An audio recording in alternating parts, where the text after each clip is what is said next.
Oséias.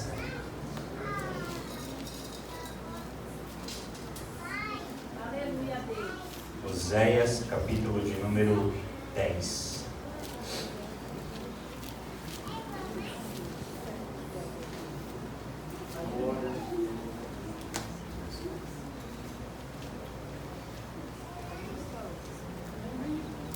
Louvado seja Deus. Glória a Deus. Aleluia. Oséias, capítulo de número 10. Eu quero ler com os irmãos o versículo 1, 2 e em seguida o 12, onde a palavra do nosso Deus diz: Israel é uma vide frondosa, dá fruto para si mesmo. Conforme a abundância do seu fruto, assim multiplicou os altares. Conforme a bondade da terra, assim fizeram belas colunas. O seu coração está dividido, por isso serão culpados. O Senhor cortará os seus altares e destruirá as suas colunas. Versículo 12. Semeai para vós em justiça, ceifai o fruto do constante amor, e lavrai o campo de lavoura, porque é tempo de buscar ao Senhor, até que venha e chova a justiça sobre vós. Os irmãos podem se assentar.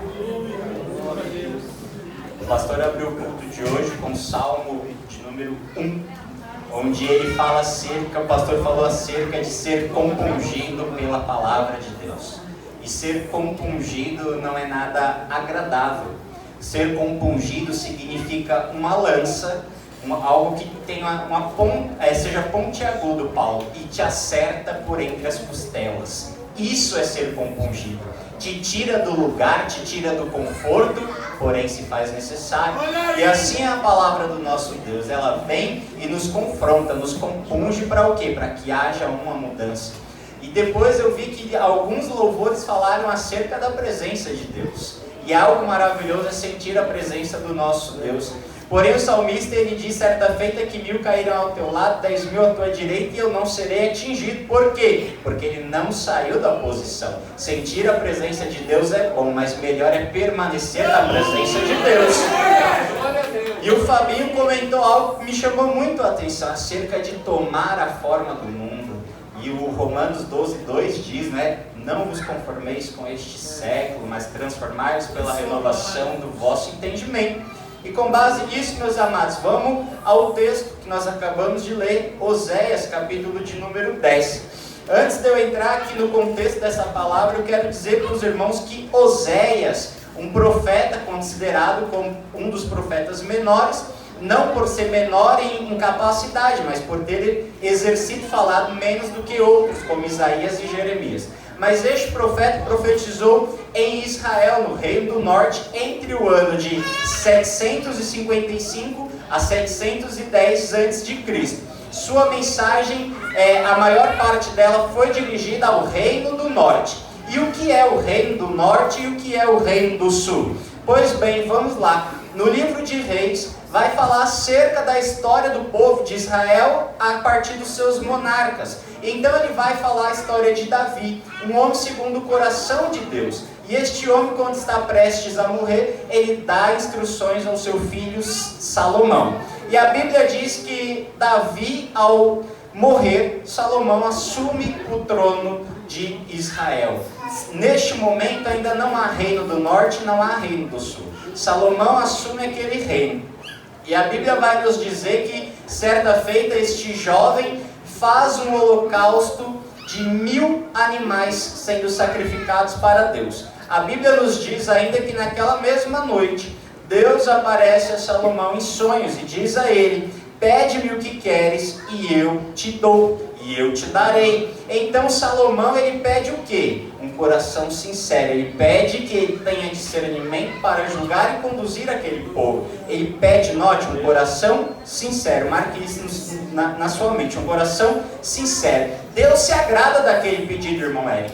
E Deus diz agora a Salomão o seguinte: dou-te coração sábio e inteligência. Também o que não pediste eu te dou, tanto riquezas como glória. E a Bíblia vai dizer que no início do seu reinado, Salomão era um homem que seguia os passos de seu pai e temia ao Deus dos exércitos, o Deus de Israel. Porém, a mesma Bíblia vai dizer, agora próximo ao capítulo 11 de 1 Reis, que Salomão começa a se afastar dos caminhos do Senhor. Salomão deixa de ser aquele homem temente a Deus. E Deus agora não mais se agrada de Salomão. A Bíblia vai dizer que Deus se indignou contra Salomão, porque ele deixou o nosso Deus verdadeiro e começou a cultuar os deuses de suas esposas. Pois bem, a Bíblia diz que agora Deus vem e diz a Salomão o seguinte: olha, Salomão, havia uma promessa feita a Davi, porém como tu me abandonastes, agora eu dividirei o seu reino. Darei o teu reino a um servo teu. Porém, por amor a meu servo Davi, ainda darei uma tribo a ele, a teu filho. Pois bem, Salomão vem a falecer, morre. Salomão morreu. Logo em seguida, o reino dele é dividido. 10 tribos vão agora formar o reino do norte, conhecido como Israel. Eles estão agora sob o domínio, sobre a direção do rei Jeroboão. Jeroboão é o rei que vai reinar sobre Israel. E o reino do sul, formado por Judá e uma tribo prometida por Deus, forma o reino do sul, que é dirigido pelo rei Roboão, filho de Salomão. Ou seja, aquilo que Deus disse que ia fazer por conta da desobediência de Salomão se cumpriu cabalmente. Deus disse a Salomão: só não tira o reino das suas mãos agora, porque fiz uma promessa a meu servo Davi. Portanto, assim que Salomão falece, Deus vem e faz aquilo que ele prometeu fazer. E é interessante que um profeta vem até Jeroboão e diz: olha, assim Deus manda lhe dizer, ele vai te constituir rei sobre todas estas tribos. E ele tem agora o entendimento. E quando Salomão morre, ele vem e ele assume o reino do norte.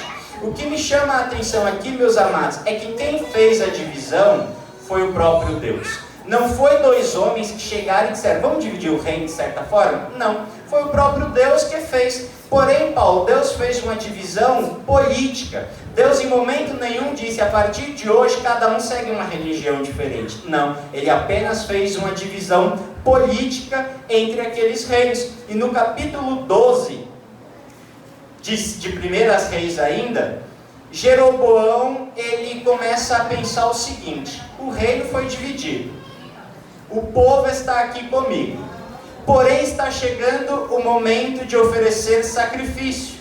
E onde é que o povo oferecia sacrifício? Em Jerusalém, no reino do sul.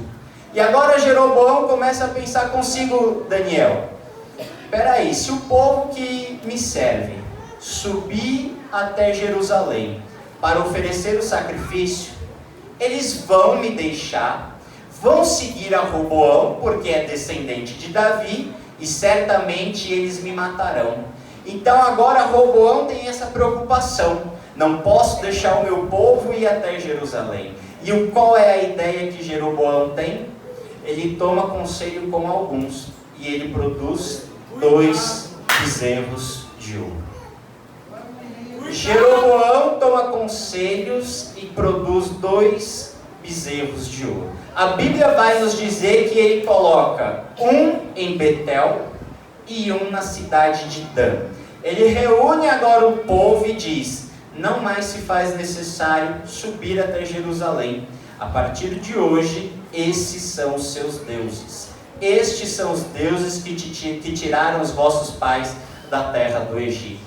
E agora Jeroboão pega e institui sacerdotes que não eram da linhagem de Levi. Nós bem sabemos que lá atrás Moisés já havia definido por direcionamento de Deus que a linha sacerdotal devia ser da linhagem de Davi e o sumo sacerdote da família de Arão. Ele passa por cima de tudo isso porque ele tem no seu coração o desejo de permanecer como rei de todo aquele povo. E agora note algo interessante: isso aconteceu por volta de 900 e pouco antes de Cristo, mais ou menos 130 anos antes de Oséias. De Jeroboão até o momento em que Oséias vai começar o seu ministério profético, vão surgir vários reis. Ao total foram 20 reis no reino de Israel. E me chamou a atenção, eu estava vendo acerca disso. Todos eles, com exceção de Jeú, a Bíblia vai dizer que ele começa a reinar em tal período e ele faz conforme os antigos fizeram, e ele faz o que era mal aos olhos do Senhor. Então 19 reis que reinaram em Israel fazem aquilo que é mal diante aos olhos do Senhor. Apenas Jeú tem um início melhor do que os outros. E Jeú é o responsável por matar Jezabel e o responsável por acabar com a família de Acabe. Vai prestando atenção para você contextualizar. Logo em seguida, Jeú acaba matando um da linhagem de Davi. E agora Deus não se agrada disso, porque não foi ordenança de Deus. Ele matou por vontade própria. E agora a Bíblia vai dizer que nos seus últimos dias, Jeú, ele começa a desagradar a Deus, pois ele continua adorando aqueles 2 bezerros de ouro. Note que ele fez o que era agradável a Deus no início, porém já era costume daquele povo adorar os 2 bezerros, e ele segue nesta adoração. Pois bem, meus amados, como eu disse, 20 reis reinaram sobre Israel. E agora, quando Oséias assume o seu chamado, o seu ministério como profeta, ele pega o final do reinado de Jeroboão II. E a Bíblia vai dizer que durante o reinado de Jeroboão II, a nação de Israel, ela usufruía de segurança, de paz, de prosperidade, era um lugar onde se plantava e se colhia, porém ao mesmo tempo que toda a sua área material prosperavam, eles viviam uma imoralidade espiritual. A nação de Israel, o reino do norte, estava completamente contaminado. E agora Deus levanta Oséias para pregar a este povo arrependimento. E para ilustrar a situação daquele povo, Deus diz a Oséias o quê? Tome para ti uma mulher de prostituições. Deus vai ilustrar através da vida de Oséias a infidelidade daquele povo e o amor de Deus para com eles. Preste atenção no capítulo de número 2 de Oséias, o que acontece. Capítulo 2, versículo 5 e versículo 8. Porque sua mãe se prostituiu e os concebeu em desgraça. Note que essa mulher representa o reino do norte. Porque sua mãe se prostituiu e os concebeu em desgraça. Ela disse: irei atrás de meus amantes, que me dão o meu pão e a minha água, a minha lã e o meu linho, o meu óleo e as minhas bebidas. Versículo 8. Ela não reconhece que eu lhe dei o grão, o vinho e o óleo, e lhe multipliquei a prata e o ouro, que eles usaram para Baal. E agora no capítulo 10, o versículo 1 que nós lemos diz: Israel é uma vide frondosa, dá fruto para si mesmo, conforme a abundância do seu fruto. Assim multiplicou os altares, conforme a bondade da terra, assim fizeram belas colunas. O seu coração está dividido, por isso serão culpados. O Senhor cortará os seus altares e destruirá as suas colunas. Pela sua infinita misericórdia, Deus estava permitindo que aquela nação viesse a prosperar. Porém, com a sua prosperidade, com aquilo que a terra lhe dava, o que eles estavam fazendo? Construindo altares, criando novos deuses, se prostituindo espiritualmente. Eles estavam pegando aquilo que Deus estava dando como bênção e transformando em maldição. O povo de Israel havia se desviado por completo dos caminhos do Senhor.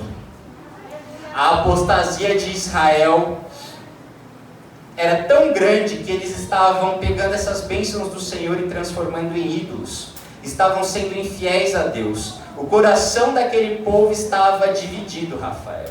O coração daquele povo não era fiel a Deus. E Deus não age em meio a infidelidade. Deus, Ele é amor. É a mensagem que Oséias vai trazer àquele povo de que, olha, em meio à sua infidelidade, Deus ainda te ama. Mas nesse infinito amor que Deus te ama, Ele não aceita divisão. E agora Oséias vem e diz, porque o teu coração está dividido, por isso serão culpados. Deus, por mais que amasse a nação de Israel, não ia passar a mão sobre o seu pecado, não ia acobertar o erro daquela nação. E agora Oséias começa a pregar aquele povo o arrependimento. E note agora algo interessante no versículo 5, Oséias 10, versículo 5. Os moradores de Samaria serão atemorizados por causa do bezerro de Bet-Aven. O seu povo se lamentará por causa dele, como também os seus sacerdotes idólatras tremerão por causa da sua glória que se apartou dela. Os moradores de Samaria serão atemorizados por causa do bezerro de Bet-Aven. Eu falei que Jeroboão fez 2 bezerros e colocou aonde? Em Dan e em Betel. Por que Oséias está dizendo que por causa do bezerro de Bet-Aven, se os bezerros estavam em Betel e em Dan? O povo estava pegando aquilo que Deus havia dado aos bênçãos e transformando em maldição. Quando Jacó teve um encontro com Deus, foi numa região que depois ele deu o nome de Betel. Aquela região era uma região considerada sagrada pelo povo de Israel. E agora o primeiro rei, Jeroboão I, constrói um bezerro de ouro e coloca em Betel. Betel significa casa de Deus, casa do pão. E agora Oséias, ele usa um jogo de palavras para dizer o que Israel tinha se transformado. E ele diz o bezerro de Bet-Aven. Bet-Aven significa casa de desastre, casa de perversidade, casa de inutilidade. Deus permitiu a Israel ser governante de uma região chamada casa do pão, casa do alimento, casa que sustenta. E por causa da dureza do coração, aquele povo transformou a bênção de Deus, o lugar de alimento, em lugar de iniquidade, em lugar de perversidade, em lugar de desastre. Ei, o que você tem feito com aquilo que Deus depositou em tuas mãos? Deus nos chamou para uma obra, e aquilo que Ele confiou em tuas mãos, o que você tem feito? O que você tem realizado com aquilo que Deus pôs em tuas mãos? Deus não te chamou para ficar sentado em banco de igreja, fazendo número não, mas Ele chamou para concluir uma obra. Ele te chamou para ser servo de um reino. E a cada um que aqui está, Deus pôs algo em suas mãos. Deus pode confiar a você, Betel? Olha aí, Deus pode confiar a você. Ou vai agir como a nação de Israel e transformar o alimento em iniquidade, em perversidade? O pastor havia dado uma mensagem para Fabiane no sábado, dizendo que ele não estaria aqui na escola bíblica e que hoje eu estaria ministrando a palavra. Falei com o pastor que a mensagem foi me dada em parcelas. Eu só fiquei sabendo hoje. Só que Deus, Ele é tão tremendo que eu não conseguia dormir essa madrugada. E a palavra ficava na minha mente. O que você está fazendo com aquilo que eu pus em tuas mãos? O que o meu povo está fazendo com aquilo que eu pus em suas mãos? Será que eu posso confiar nesse povo? Será que ainda há crente fiel no meio? Ou você vem aqui porque não tem o que fazer em casa? Ou você vem aqui porque já cansou de assistir Faustão? Deus te chamou para algo e confiou em suas mãos. Deus não nos tirou de onde nos tirou para preencher banco vazio, não. Mas foi para um propósito muito maior. E agora ele levanta Oséias para dizer àquele povo: ei, vocês estão com o coração dividido. A sua atenção se desviou do Deus verdadeiro. Vocês têm levantado os postes e imagens. E hoje o que tem tirado a nossa atenção? Será que é um emprego? Será que é um desejo do meu coração que tem superado o chamado de Deus na minha vida? A idolatria não se dá apenas a imagens, não. Deus não divide a sua glória com ninguém. E a partir do momento que eu tiro a glória de Deus que lhe é devida, e eu atribuo até mesmo ao meu filho, eu estou sendo idólatra. Eu estou sendo infiel para com Deus. E o Fabinho disse: não vos conformei. Não vos conformeis. Renovai-vos pela transformação do vosso entendimento. Entendimento esse que vem à luz da palavra de Deus. Meu Senhor. Deus está requerendo de mim, de alguém aqui dentro, algo. Deus não te trouxe aqui por acaso, não. Mas Ele está dizendo: o que você tem feito, desenterra esse talento hoje. Ponha em prática. Porque a obra não vai parar. Amém. Glória a Deus. A obra não vai parar. Glória a Deus. O povo estava afastado de Deus. Porém Deus não os rejeitou. O povo se afastou, se prostituiu espiritualmente. E agora Deus levanta Oséias e diz: vai lá e mostra que eu ainda os amo. Vai lá e mostra que eu ainda estou com as mãos estendidas, dizendo: venha para mim, porque eu ainda estou te aguardando. Venha para mim, porque ainda estou te aguardando. E aí nós chegamos no versículo 12 daquilo que nós lemos. E Oséias capítulo 10, versículo 12 diz para o povo: semeai para vós em justiça, ceifai o fruto do constante amor, e lavrai o campo de lavoura, porque é tempo de buscar ao Senhor, até que venha e chova a justiça sobre vós. Oséias estava dizendo para aquele povo, Deus por meio do profeta Oséias estava dizendo àquele povo: vocês carecem de serem justificados, vocês pecaram, plantem agora, porque eles se gabavam de uma terra que dava de tudo. E agora Deus vem e diz: essa terra, tira. Eu quero saber a terra do teu coração. Terra dura precisa ser arada. Terra endurecida precisa de esforço, de trabalho. Precisa ser preparada. E agora Oséias está ali arando aquela terra.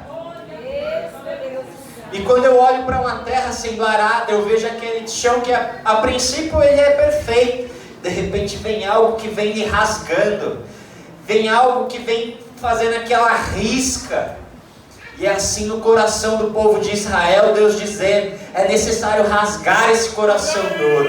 É necessário preparar o campo da lavoura. Plantem justiça para que colham amor, para que colham misericórdia. Aquele povo carecia de perdão. Aquele povo carecia de perdão. E essa era a mensagem de Oséias: arrependimento, porque Deus ainda amava aquele povo.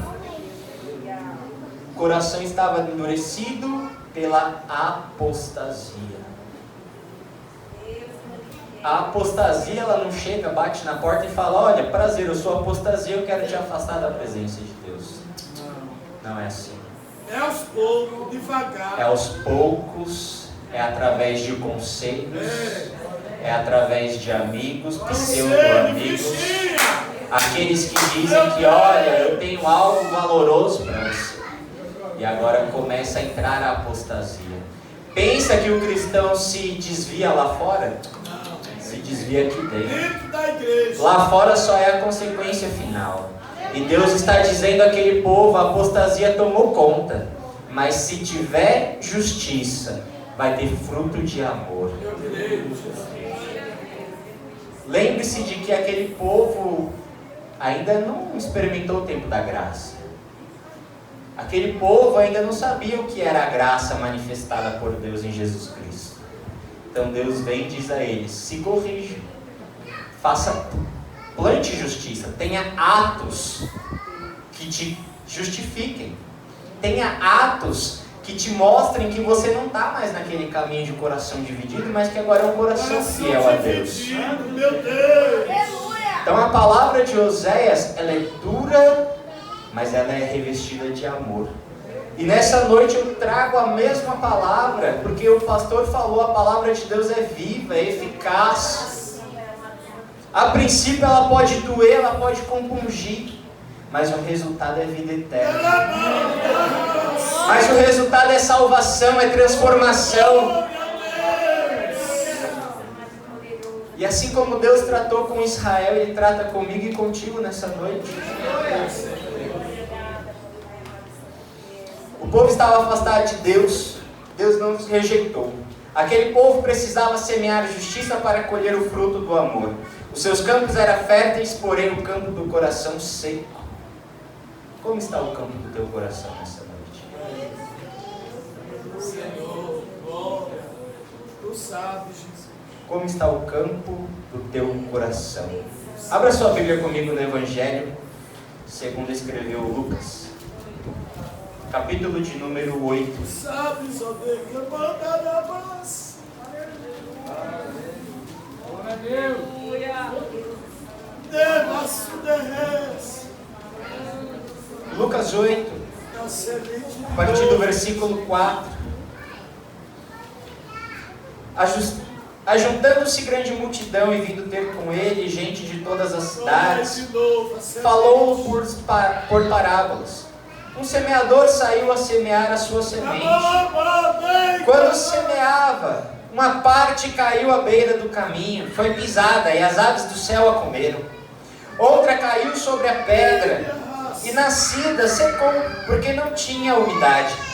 Outra caiu entre os espinhos e crescendo com ela os espinhos a sufocaram. Outra caiu em boa terra e nascida produziu fruto a 100 por 1. Tendo dito ele estas coisas, clamou: quem tem ouvidos para ouvir, ouça. Os seus discípulos perguntaram o que ele queria dizer com essa parábola. Jesus lhe disse: a vós é dado conhecer os mistérios do reino de Deus, mas aos outros fala-se por parábolas, para que vendo não vejam e ouvindo não entendam.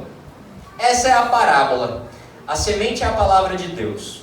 Os que estão à beira do caminho são os que ouvem. Depois vem o diabo tirando-lhes do coração a palavra, para que não se salvem ao crer. Os que estão sobre a pedra são os que, ouvindo a palavra, a recebem com alegria, mas não têm raiz. Apenas creem por algum tempo, e na hora da provação se desviam. A que caiu entre os espinhos são as que ouviram, e com o passar dos dias são sufocadas, com preocupações, riquezas e prazeres da vida. E seus frutos não chegam a amadurecer. A que caiu em boa terra, são os que, ouvindo a palavra, a retêm no coração honesto e bom, e dão frutos com perseverança. Aleluia! Frutos com perseverança. Note que a semente é uma só.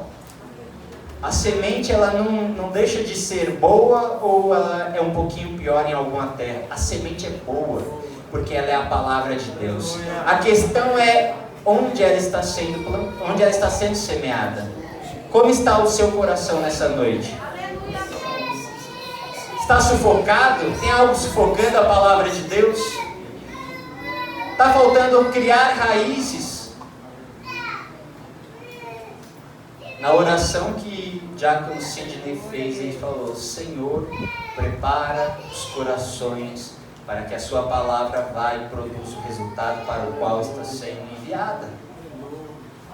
E a palavra de Deus, ela vem para confrontar, sim, mas vem para transformar. Ela vem para restaurar. Ela vem para renovar, para dar vida, para levantar aquele que está cansado, abatido, para colocar em pé o cansado, para renovar a aliança que outrora estava feita. Oh, glórias! Só que diferente do povo de Israel, nós não produzimos atos de justiça antes de ser justificado. Não. Agora Paulo vai nos dizer lá em Romanos capítulo 5, versículo 1, ele vai nos dizer o seguinte: sendo pois justificados pela fé, temos paz com Deus por intermédio de Jesus Cristo. Jesus se faz presente em nosso meio. E Ele sonda os corações. Eu vivo mais próximo da minha esposa e do meu filho, mas eu não conheço o coração dela. Deus conhece. Você sabe a situação que está o seu coração nessa noite. E Deus sabe melhor do que você. E Ele está dizendo: a semente permanece a mesma. E se você me der oportunidade, eu preparo esse terreno. Eu torno ele de um terreno infrutífero em um terreno que produza 100 por 1. Porque esse é o nosso Deus. Conforme foi louvado aqui, Ele vive. Se hoje estamos aqui é porque Ele vive. Se hoje você tem oportunidade é porque Ele vive. E Ele se faz presente em nosso meio. Quem é justificado por Cristo colhe o fruto da paz para com Deus. Oséias disse: semeai justiça e colhei o fruto do amor. E agora no Novo Testamento, Jesus te justifica e você colhe a paz com Deus. O mundo pode estar desabando, mas você está em paz com Deus. Porque você sabe que ainda que todas as coisas falhem, a promessa que Ele fez não falhará. E aquilo que nos aguarda é muito melhor do que o que nós podemos imaginar aqui nessa terra. Israel não zelou por Betel. E como eu disse, Betel é casa do pão. Hoje, nós temos o pão vivo. Israel tinha a casa do pão, que apontava para o pão. Hoje você tem um pão vivo que desceu do céu. E no Evangelho escrito por João, capítulo 6, versículo 35, ele diz: eu sou o pão da vida. Aquele que vem a mim nunca terá fome. Aquele que crê em mim nunca terá sede. O mundo não tem nada para oferecer. Jesus, quando estava na cruz, e Ele disse: tenho sede. Que deram para Ele? Vinagre. Quando Jesus disse: tenho sede, o mundo deu vinagre. E se você entrou aqui hoje vivendo uma seca espiritual, uma fome espiritual, Jesus diz: eu sou o pão da vida. Eu sou o pão da vida. E aquele que vem a mim nunca terá fome. Aquele que crê em mim nunca terá sede. Jesus é fonte que jorra para a eternidade. E dessa fonte as águas não cessam. E Ele é alimento, pão que nutre para a vida eterna. Israel tinha Betel, nós temos Jesus. No mesmo Evangelho, escrito por João, no capítulo 3 agora, versículo 17 e 18, Jesus diz: pois Deus enviou seu Filho ao mundo, não para condenar o mundo, mas para que este fosse salvo por meio dele. Quem nele crê não é condenado, mas quem não crê já está condenado, por não crer no nome do Filho unigênito de Deus. Israel foi alertada, porque eles estavam com o coração dividido. Por meio do profeta Oséias, Deus disse: plante justiça, colha o fruto do amor, mas o povo não deu ouvido. E aí Oséias anunciou o castigo, cativeiro na Síria. Findou-se uma nação, um reino findou-se. por um coração endurecido que se desviou dos caminhos do Senhor. O homem faz projeto. O Senhor está falando. O homem olha lá para frente e maquina: eu vou fazer, eu vou criar, vai ser assim, vai ser assado. E aí Deus diz: não se ajeite, não se converta, não entregue a sua vida em minhas mãos e nunca vai chegar até lá. Talvez o Reino do Norte desejasse conquistar toda aquela região. De repente eles são levados cativos pela Síria. Hoje você não vai ser levado cativo para nenhum reino, mas hoje aquele que não crê no unigênito Filho de Deus é levado para a condenação do fogo eterno. Muito pior do que ser levado para a Síria, porque na Síria, em Babilônia, ainda teve restauração pela misericórdia de Deus. Mas aquele que rejeita o Filho unigênito de Deus, não haverá restauração. Portanto, assim como a palavra que foi pregada por Oséias ao reino de Israel dizia sobre arrependimento, porque Deus é amor, na noite de hoje a palavra pregada é: arrependa-se, porque Deus ele é amor, e Ele continua salvando e levando para os céus. E assim, meus amados, eu agradeço a minha rica oportunidade. Passo a palavra a nossa.